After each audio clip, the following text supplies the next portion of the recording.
Hello. My name is Mark Barden. Just 4 months ago, my wife Jackie and I lost our son. And our children, James and Natalie, they lost their little brother, Daniel.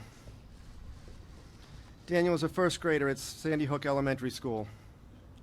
Our sweet 7-year-old Daniel was one of 20 children, 6 adults, lost on December 14th. I have to say, it feels like it was just yesterday. In our deepest grief, we were supported by the love of our families and comforted by the love and prayers we received from millions of America from every corner of the country. What happened in Newtown can happen anywhere, in any instant. Any dad in America could be in my shoes. No one should feel the pain. No one should feel our pain or the pain felt by the tens of thousands of people who've lost loved ones to senseless gun violence. And that's why we're here. 2 weeks ago, 12 of us from Newtown came to meet with U.S. senators and have a conversation about how to bring common sense solutions to the issues of gun violence. We came with a sense of hope, optimistic that real conversation could begin that would ultimately save the lives of so many Americans. We met with dozens of Democrats and Republicans and shared with them pictures of our children, our spouses, our parents who lost their lives on December 14th. Expanded background checks wouldn't have saved our loved ones, but still we came to support a bipartisan proposal from 2 senators, both with A ratings from the NRA. A common sense proposal supported by 90% of Americans. It's a proposal that will save lives without interfering with the rights of responsible, law-abiding gun owners. We'll return home now, disappointed, but not defeated. We return home with the determination that change will happen. Maybe not today, but it will happen. It will happen soon. We've always known this would be a long road, and we don't have the luxury of turning back. We will keep moving forward and build public support for common sense solutions in the areas of mental health, school safety, and gun safety. We take strength from the children and loved ones that we lost, and we carry a great faith in the American people. On behalf of the Sandy Hook Promise, I would like to thank President Obama, Vice President Biden, for their leadership and for standing strong and continuing to fight for a safer America.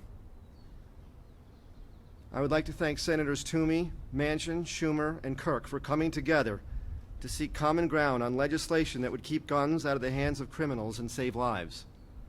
And I would like to thank Connecticut's Senators Blumenthal and Murphy. They've been right with us. They stood by us right from the very beginning. From the first few hours after this tragedy, they were with us. We will not be defeated. We are not defeated, and we will not be defeated. We are here now. We will always be here because we have no other choice. We are not going away. And every day, as more people are killed in this country because of gun violence, our determination grows stronger. We leave Washington hoping that others, both here and across the country, will join us in making the Sandy Hook Promise, a pledge that we had great hope that more U.S. senators would take literally. I'd like to end by repeating the words with which the Sandy Hook Promise begins. Our hearts are broken. Our spirit is not.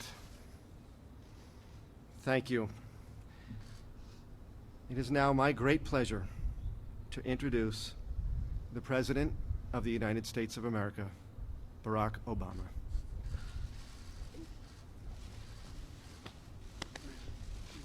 Good job.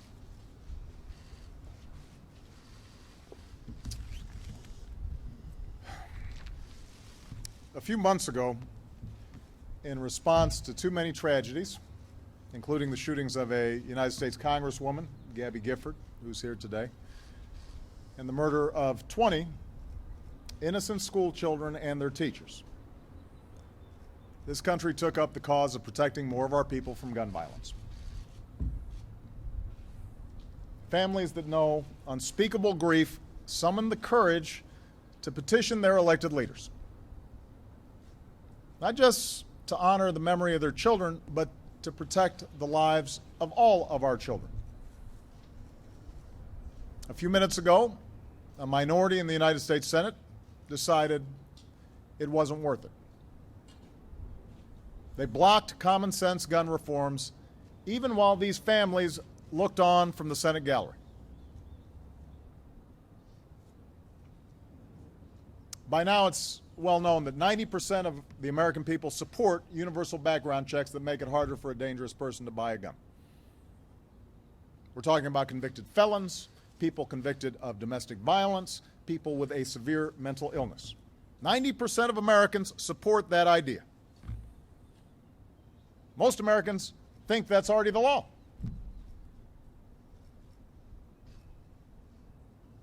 And a few minutes ago, 90% of Democrats in the Senate voted for that idea. But it's not going to happen because 90% of Republicans in the Senate just voted against that idea. A majority of senators voted yes to protecting more of our citizens with smarter background checks. But by this continuing distortion of Senate rules, a minority was able to block it from moving forward. Now, I'm going to speak plainly and honestly about what's happened here, because the American people are trying to figure out how can something have 90% support and yet not happen. We had a Democrat and a Republican, both gun owners, both fierce defenders of our Second Amendment, with A grades from the NRA, come together and work together to write a common sense compromise on background checks. And I want to thank Joe Manchin and Pat Toomey for their courage in doing that. That was not easy, given their traditional strong support for Second Amendment rights. As they said, nobody could honestly claim that the package they put together infringed on our Second Amendment rights. All it did was extend the same background check rules that already apply to guns purchased from a dealer to guns purchased at gun shows or over the internet. So 60% of guns are already purchased through a background check system. This would have covered a lot of the guns that are currently outside that system. Their legislation showed respect for gun owners, and it showed respect for the victims of gun violence. And Gabby Giffords, by the way, is both. She's a gun owner and a victim of gun violence. She is a Westerner and a moderate, and she supports these background checks. In fact, even the NRA used to support expanded background checks. The current leader of the NRA used to support these background checks. So while this compromise didn't contain everything I wanted or everything that these families wanted, it did represent progress. It represented moderation and common sense. That's why 90% of the American people supported it. But instead of supporting this compromise, the gun lobby and its allies willfully lied about the bill. They claimed that it would create some sort of big brother gun registry, even though the bill did the opposite. This legislation, in fact, outlawed any registry. Plain and simple, right there in the text. But that didn't matter. And unfortunately, this pattern of spreading untruths about this legislation served a purpose, because those lies upset an intense minority of gun owners, and that in turn intimidated a lot of senators. And I talked to several of these senators over the past few weeks, and they're all good people. I know all of them were shocked by tragedies like Newtown. And I also understand that they come from states that are strongly pro-gun, and I've consistently said that there are regional differences when it comes to guns, and that both sides have to listen to each other. But the fact is, most of these senators could not offer any good reason why we wouldn't want to make it harder for criminals and those with severe mental illnesses to buy a gun.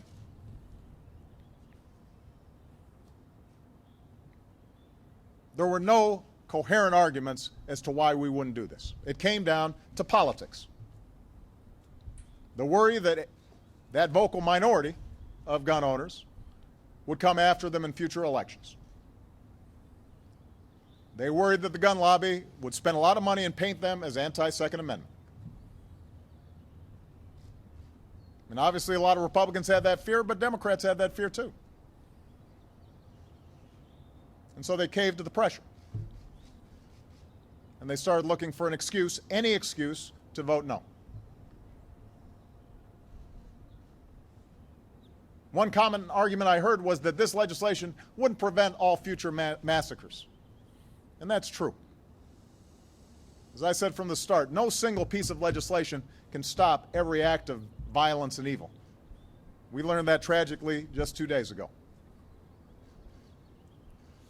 But if action by Congress could have saved one person, one child, a few hundred, a few thousand, if it could have prevented those people from losing their lives to gun violence in the future while preserving our Second Amendment rights, we had an obligation to try. And this legislation met that test. And too many senators failed theirs.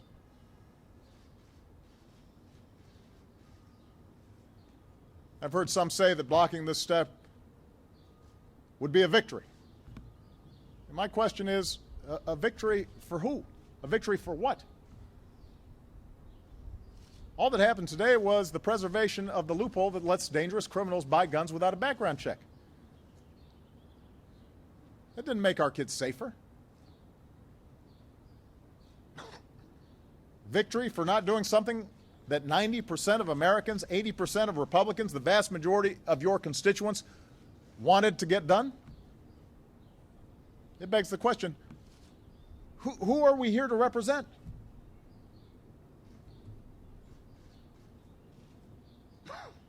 I've heard folks say that having the families of victims lobby for this legislation was somehow misplaced. A prop, somebody called them. Emotional blackmail, some outlets said. Are they serious? Do we really think that thousands of families whose lives have been shattered by gun violence don't have a right to weigh in on this issue?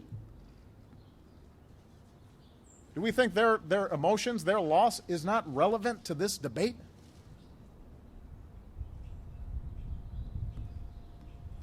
So all in all, this was a pretty shameful day for Washington. But this effort is not over. I want to make it clear to the American people, we can still bring about meaningful changes that reduce gun violence so long as the American people don't give up on it. Even without Congress, my administration will keep doing everything it can to protect more of our communities.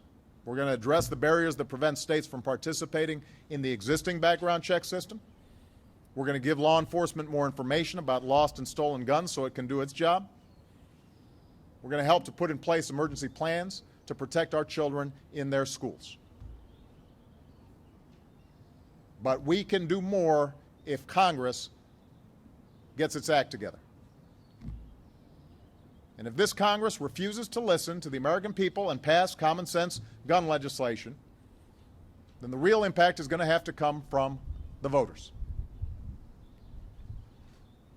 To all the people who supported this legislation, law enforcement and responsible gun owners, Democrats and Republicans, urban moms, rural hunters, whoever you are, you need to let your representatives in Congress know that you are disappointed and that if they don't act this time, you will remember come election time. to the wide majority of NRA households who supported this legislation. You need to let your leadership and lobbyists in Washington know they didn't represent your views on this one. The point is, those who care deeply about preventing more and more gun violence will have to be as passionate and as organized and as vocal as those who blocked these common sense steps to help keep our kids safe. Ultimately, you outnumber those who argued the other way. But they're better organized, they're better financed, they've been at it longer, and they make sure to stay focused on this one issue during election time. And that's the reason why you can have something that 90% of Americans support, and you can't get it through the Senate or the House of Representatives. So to change Washington, you, the American people, are going to have to sustain some passion about this. And when necessary, you've got to send the right people to Washington. And that requires strength. And it requires persistence. And that's the one thing that these families should have inspired in all of us. I still don't know how they have been able to muster up the strength to do what they've been doing over the last several weeks, last several months. And I see this as just round one.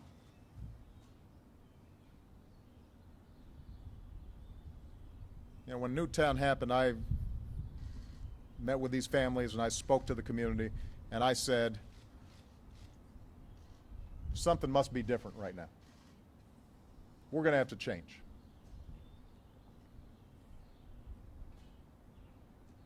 And that's what the whole country said.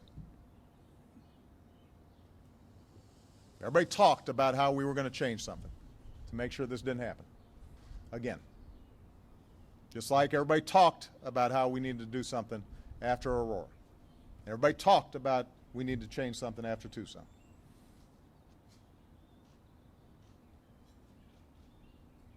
And I'm assuming that the emotions that we've all felt since Newtown, the emotions that we've all felt since Tucson and Aurora and Chicago, the pain we share with these families and families all across the country who've lost a loved one to gun violence, I'm assuming that's not a temporary thing.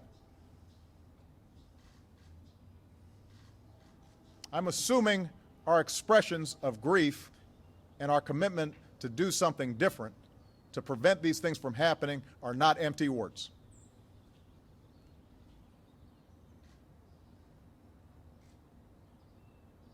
I believe we're going to be able to get this done. Sooner or later, we are going to get this right. The memories of these children demand it, and so do the American people. Thank you very much, everybody.